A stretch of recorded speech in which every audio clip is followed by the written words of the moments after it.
Você já se perguntou por que algumas pessoas parecem envelhecer cedo, enquanto outras chegam aos 60, 70, 80 anos com vitalidade, clareza e presença? O capítulo 1 do livro do Imperador Amarelo é exatamente sobre isso. Ele começa com uma pergunta direta, quase provocadora. Por que os antigos viviam tanto, com força e lucidez, e hoje as pessoas adoecem cedo e se desgastam rápido? Hoje eu vou te guiar pelo capítulo 1 do Suen, que é uma das portas mais importantes da entrada da medicina chinesa. E ao final dessa aula você vai entender o que esse capítulo ensina sobre longevidade, prevenção, Jing, Qi, Shen e principalmente o que significa viver em harmonia com o Tao.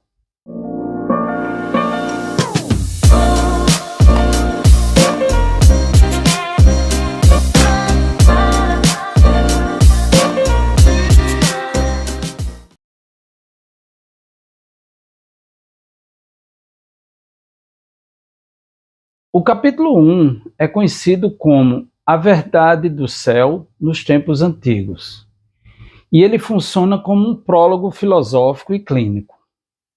É aqui que o Neijing estabelece o tom. A medicina chinesa não é uma medicina que trata só doença, ela é uma medicina que ensina como não adoecer. Ou seja, o capítulo 1 é a fundação da ideia de prevenção.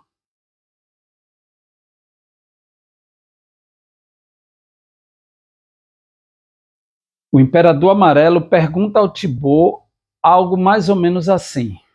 Nos tempos antigos, as pessoas viviam até 100 anos e ainda tinham força e clareza. Hoje, com 50 já estão fracas. Por quê?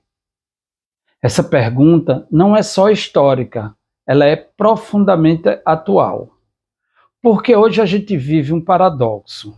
Tecnologia avançada, informação demais, mas um corpo cada vez mais esgotado e uma mente cada vez mais agitada. E o Thibaut responde com uma visão que é quase uma filosofia de vida.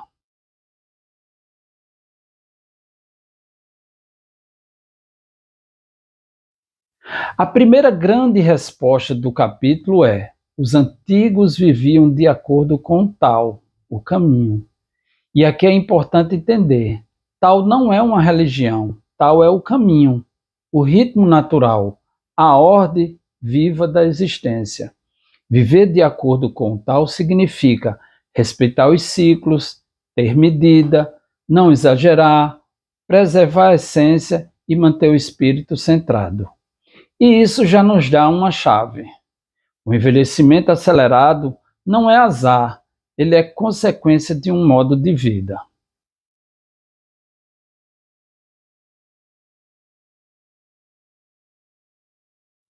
O capítulo descreve o estilo de vida dos antigos de forma bem clara. Eles comiam e bebiam com moderação, tinham rotina e regularidade, equilibravam trabalho e descanso, não desperdiçavam energia em excesso, cultivavam a serenidade mental, não se deixavam dominar pelas emoções. E isso é muito forte, porque o texto não está falando apenas de dieta, ele está falando de uma coisa mais profunda.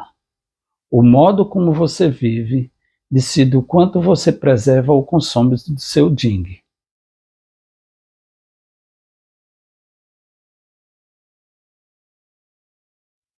E então o capítulo faz uma crítica direta ao estilo de vida moderno.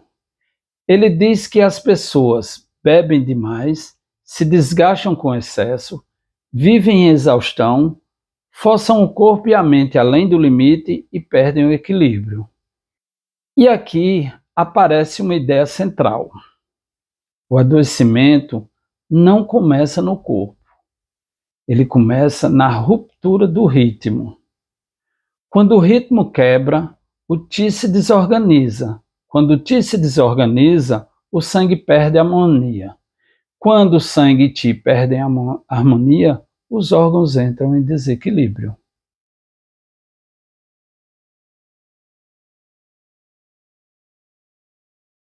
Mesmo sem ser um capítulo técnico, ele já aponta para a tríade mais importante da medicina chinesa. Jing, a essência, é a base profunda da vitalidade e o combustível de longo prazo. Jing sustenta o crescimento, fertilidade, sustenta o envelhecimento saudável. Excessos consomem o Jing. Qi, energia funcional. É o movimento da vida, aquece, transforma, protege, sustenta, move sangues e fluidos. Estresse, má alimentação e excesso de trabalho desorganizam o Qi. E o Shen, espírito, consciência. É o eixo mental e espiritual. Clareza, presença, serenidade, brilho no olhar. Emoções extremas perturbam o Shen. O capítulo 1 sugere isso de forma direta: preservar o Jing, harmonizar o Qi, estabilizar o Shen. Isso tudo vai ser igual à longevidade real.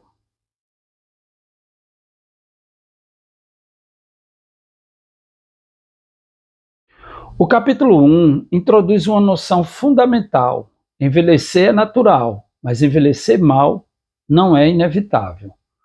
O Neijing separa duas coisas: envelhecimento como processo da natureza e degeneração precoce como consequência de desequilíbrio.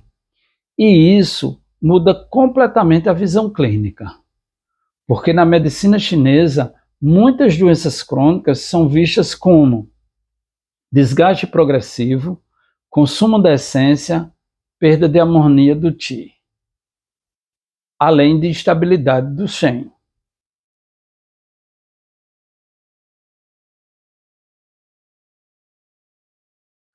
Uma frase muito famosa que nasce desse espírito é: o sábio trata antes que a doença apareça. O capítulo 1 coloca o terapeuta como alguém que reconhece sinais precoces, regula antes da crise, orienta o estilo de vida e preserva o que é de mais precioso, a raiz. E aqui entra um ponto clínico muito importante. A medicina chinesa é uma medicina de raiz e ramo. O ramo são os sintomas. A raiz é o padrão, o estilo de vida, o desequilíbrio profundo. O capítulo 1 é a porta de entrada dessa mentalidade.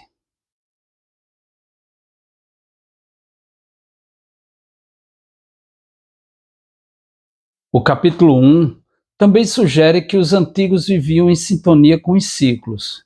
E isso é uma base clássica.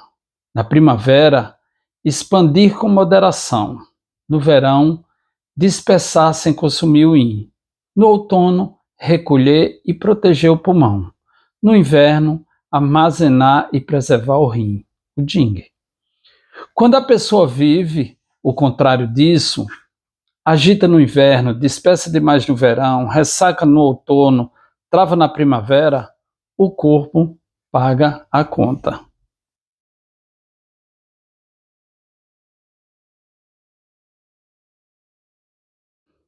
Agora eu quero trazer isso para o real.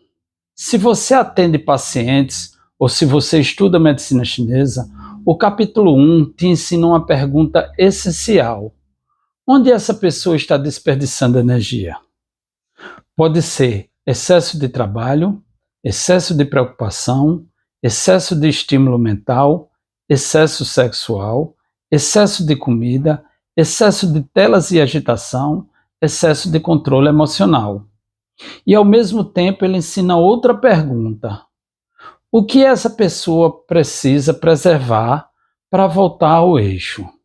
Geralmente, o sono, a regularidade, respiração, rotina alimentar, silêncio mental, aterramento, prática corporal suave e um pouco mais de vida simples. O capítulo 1 é um lembrete de que muitas vezes o tratamento começa antes da agulha.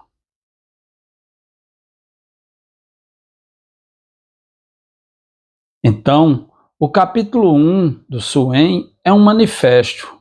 Ele nos diz que a vida tem ritmo, o corpo tem limites, a longevidade é consequência da harmonia. Ele mostra que o ser humano adoece quando vive em excesso, perde regularidade, dispersa sua essência e deixa o espírito agitado. E se eu pudesse resumir o capítulo 1 em uma frase seria: a longevidade nasce da medida, da harmonia e do alinhamento com o tal. Se você quer a continuação dessa série, comenta aqui. Quero o capítulo 2, porque no próximo vídeo eu posso trazer o desenvolvimento da relação com as estações, as bases do Yin Yang e aplicação ao corpo e como isso se conecta com diagnóstico e tratamento. Se inscreva no canal, deixa seu like e compartilha com quem ama a medicina chinesa. E eu te vejo no próximo vídeo.